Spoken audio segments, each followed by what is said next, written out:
আপনি যখন রাশি দেখবেন, আপনার রাশিতে লেখা থাকবে যে আপনার রাশির একটা নির্দিষ্ট গ্রহ আছে, প্ল্যানেট আছে।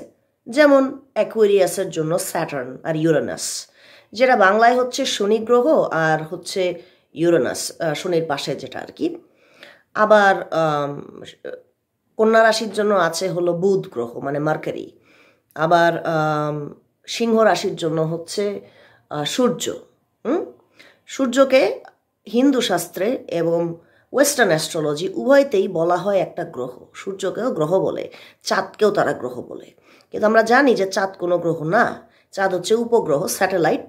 আর পৃথিবীতেই যে শুধু একমাত্র পৃথিবী যে একমাত্র গ্রহ যার চাঁদ আছে একটা, তা কিন্তু নয়। মডার্ন সায়েন্স, নাসা এবং তাদের যে পূর্বসূরি যারা ছিল, তারা বের করছে যে প্রত্যেকটা প্ল্যানেটের ইউরেনাস, নেপচুন, স্যাটার্ন, প্লুটো না, প্লুটোর কথা আমি বলতে পারি না, অ্যাকচুয়ালি শিওর না, বাট জুপিটার, ভিনাস, এদের সবারই কিন্তু চাঁদ আছে, এবং একটা না একাধিক চাঁদ আছে। যেমন জুপিটারেরই 16টা চাঁদ আছে, উপগ্রহ আছে।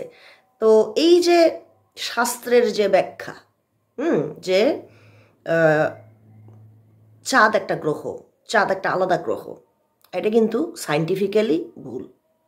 আচ্ছা, গেল তো চাঁদের কথাটা।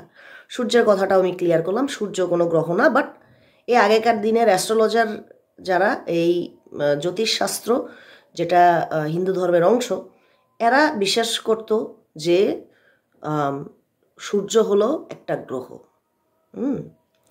তো জায়গা, এখন আসি যে পাথর, যা বলছিলাম পাথর নিয়ে। পাথরের সাথে রাশি চক্রের কানেকশনটা কি? দেখেন, আমি যে পাথরগুলো পরে আছি তার মধ্যে একটা হচ্ছে অ্যামেথিস্ট, যেটা পার্পল কালারের। একটা হচ্ছে ব্লু সাফায়ার, মানে নীলা, এটা ব্লু। আর এইটা হচ্ছে গার্নেট, মানে একেবারে ডিপ রেড, ব্ল্যাক দেখা গেলেও এটা কিন্তু অ্যাকচুয়ালি রেড।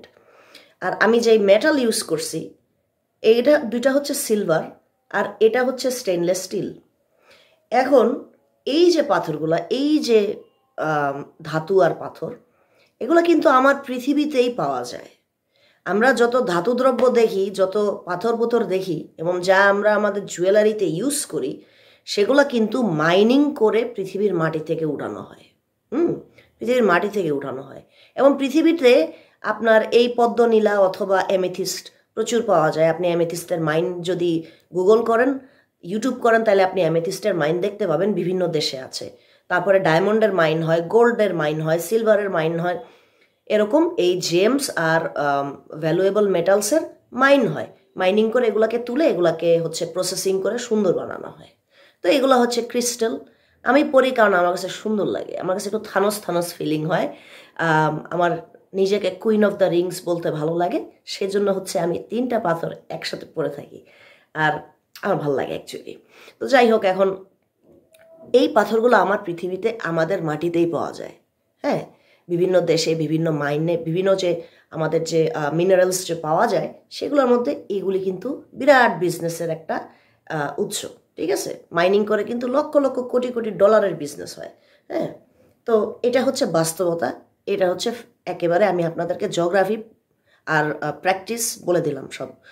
তো এখন আপনারাই বলেন, যদি রাশি দিয়ে আমার ভাগ্য নির্ণয় হতো, বা আমার ভাগ্যে, আমার জোটকে, আমার কুণ্ডলিতে যদি সব কিছুই সত্য হতো, তাহলে আমি যখন অ্যাস্ট্রোলজারের কাছে একটা পয়েন্টে গিয়েছিলাম, তখন সে আমার অনেক কিছুই তো কারেক্ট বলে নাই। আমি কিন্তু একটা সময় অনেক অ্যাস্ট্রোলজার দেখাইছি, যখন আমি আরও ইয়াং ছিলাম, যখন আমি বিশ্বাস করতাম রাশির ডেপথে আমি তখনও ঢুকি নাই। আমিও যখন হতাশ থেকে কোনো উত্তর খুঁজতাম যে ভাই কি হচ্ছে লাইফে, একটু অ্যাস্ট্রোলজি দেখি। আমি অ্যাস্ট্রোলজি দেখে অ্যাকুয়ারিয়াসের রাশি পড়ে আমার মনে হতো যে তাৎক্ষণিকভাবে আমার সাথে কিছু কিছু জিনিস মিলে যাচ্ছে, পুরোটা না, কিছু কিছু জিনিস মিলে যাচ্ছে। তো তারপরে অ্যাস্ট্রোলজারের কাছে যাইতাম, আপসেট থাকলে কথা বলতাম। তো তারপরে আমি অ্যাস্ট্রোলজারদের কিসের ভিত্তিতে এরা কি বলে না বলে এগুলো যখন পুরাপুরি নিজে নিজে ঘেটে বুঝতে পারছি, তখন আমি বুঝতে পারছি যে রাশি হলো হাসি, বিশ্বাস করলেই গলায় পড়বে ফাঁসি।